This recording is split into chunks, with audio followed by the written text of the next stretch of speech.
Kamu sebenarnya sadar nggak? The Simpsons bukan meramal masa depan. Mereka mengingatnya.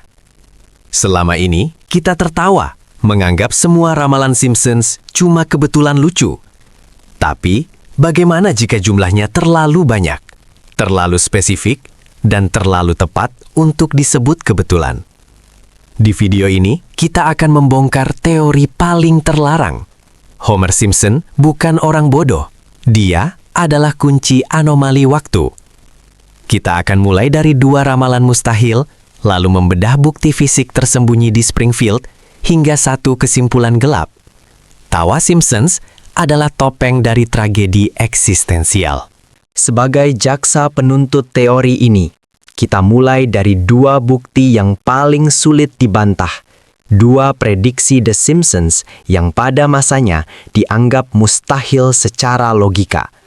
Yang pertama, Disney mengakuisisi Fox. Dalam episode When You Dish Upon a Star 1998, sebuah lelucon visual sederhana memperlihatkan tulisan 20th Century Fox, a division of Walt Disney Co. Pada tahun itu, gagasan Disney membeli Fox adalah absurditas industri. Kedua perusahaan memiliki identitas, kekuatan, dan ego korporasi yang sangat berbeda. Namun 2 dekade kemudian, itu terjadi, nyaris persis seperti yang digambarkan. Yang kedua, jam tangan pintar, smartwatch. Dalam episode tahun 1995, karakter menggunakan jam tangan yang bisa menerima panggilan dan menampilkan data digital. Di era itu, teknologi tersebut masih mimpi fiksi ilmiah. Tapi hari ini, smartwatch bukan hanya ada.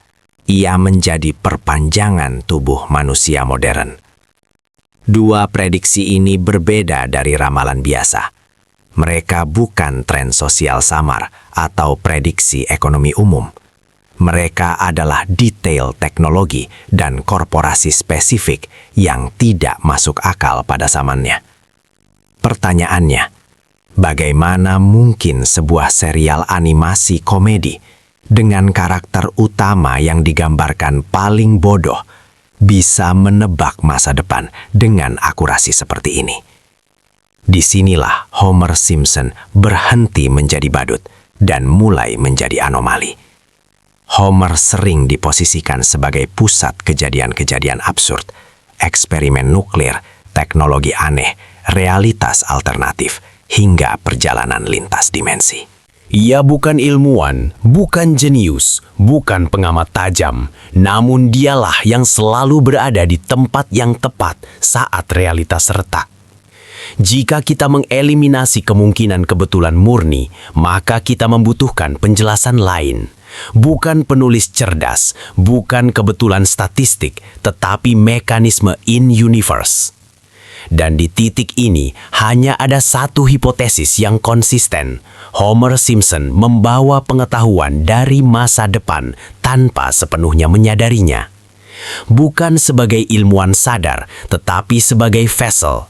Seseorang yang pernah melihat masa depan, lalu kembali hidup di masa kini dengan ingatan yang rusak, terfragmentasi, dan muncul hanya sebagai lelucon.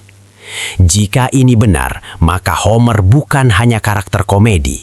Ia adalah residu waktu yang bocor ke dalam sitkom. Dan untuk membuktikannya, kita butuh lebih dari ramalan. Kita butuh jejak fisik. Inilah titik balik teori ini. Kita berhenti membicarakan prediksi sebagai konsep dan mulai memperlakukannya sebagai efek samping dari perjalanan waktu. Mari kita lihat beberapa momen yang sering diabaikan. Pertama, episode Time and Punishment, Treehouse of Horror 5. Homer secara eksplisit menggunakan mesin waktu berbentuk pemanggang roti. Setiap kali ia kembali, realitas berubah secara detail, bahkan sekecil warna karpet, desain iklan, atau keberadaan produk tertentu. Episode ini sering dianggap non-kanon, tapi disinilah paradoksnya. Banyak elemen dari realitas alternatif ini menyerupai dunia kita hari ini. Kedua, artefak aneh di latar belakang.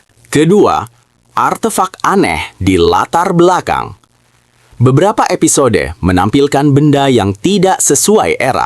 Layar datar ultra tipis, antarmuka digital yang terlalu maju, bahkan referensi simbolik terhadap teknologi masa depan. Jika ini hanya Easter egg penulis, mengapa hampir selalu muncul di sekitar Homer? Ketiga, momen aha. Homer mengetahui akibat sebelum sebab.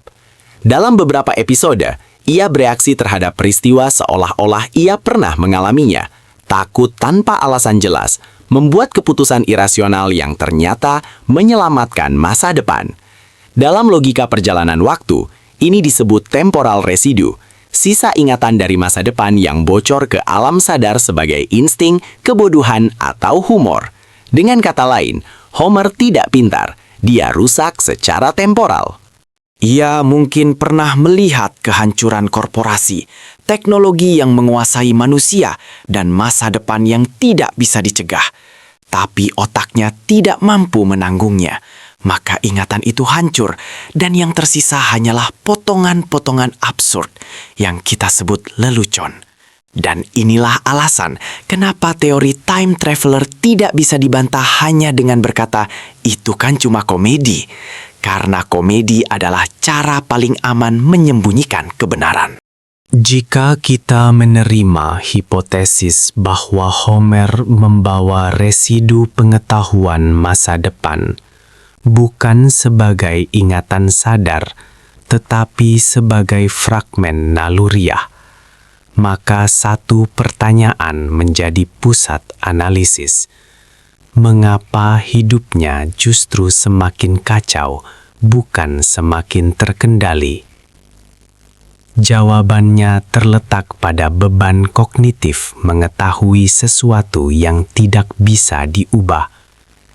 Dalam psikologi eksistensial, ada konsep yang disebut fatalistic cognition, kondisi ketika individu percaya bahwa masa depan sudah ditentukan, sehingga usaha personal kehilangan makna.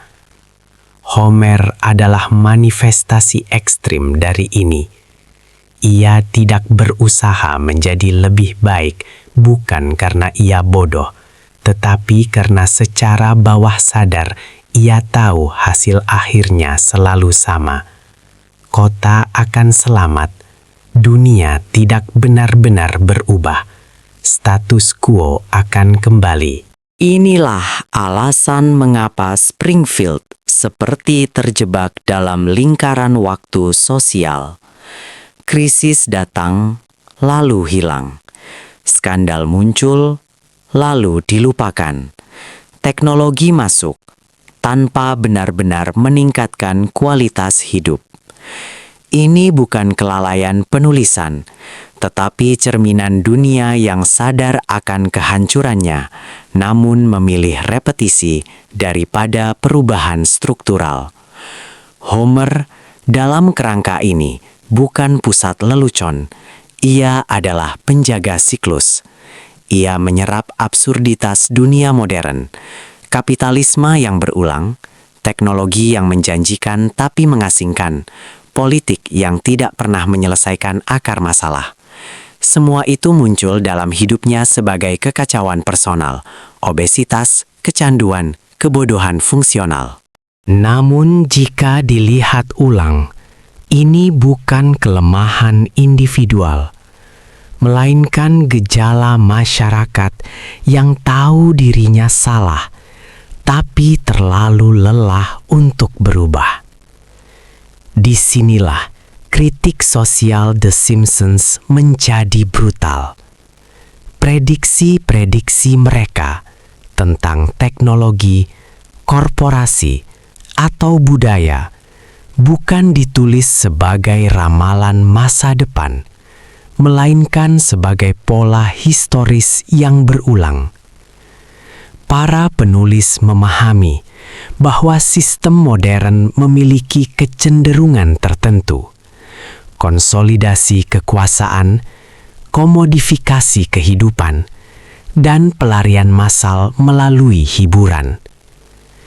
Homer mengetahui ini karena ia adalah produk paling jujur dari sistem tersebut.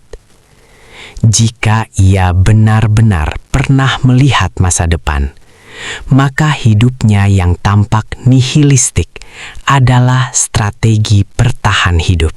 Ia memilih kebodohan fungsional karena kesadaran penuh akan masa depan hanya akan melumpuhkan. Dalam istilah lain, Homer memilih menjadi badut agar tidak menjadi orang gila. Dan di titik ini, kita harus mengalihkan lensa ke diri kita sendiri. The Simpsons telah meramalkan banyak hal bukan karena mereka melihat masa depan, tetapi karena kita mengulang pola yang sama. Kita tertawa karena tertawa lebih mudah daripada mengakui bahwa kita juga hidup dalam siklus yang kita pahami tapi tidak kita lawan. Homer adalah metafora manusia modern. Mengetahui cukup banyak untuk cemas, namun tidak cukup berdaya untuk mengubah sistem. Maka pertanyaan akhirnya bukan lagi soal waktu atau mesin rahasia. Pertanyaan sesungguhnya adalah, jika peringatan itu sudah ada selama puluhan tahun, dan kita masih menertawakannya, apakah kita benar-benar ingin masa depan yang berbeda? Kalau teori ini membuatmu tidak nyaman, itu tandanya kamu mulai melihat Springfield dengan mata yang benar. Tulis pendapatmu di komentar, apakah The Simpsons meramal masa depan atau memperingatkan kita sejak awal? Dan jika kamu ingin lebih banyak teori gelap seperti ini, subscribe. Karena kadang, fiksi lebih jujur daripada kenyataan.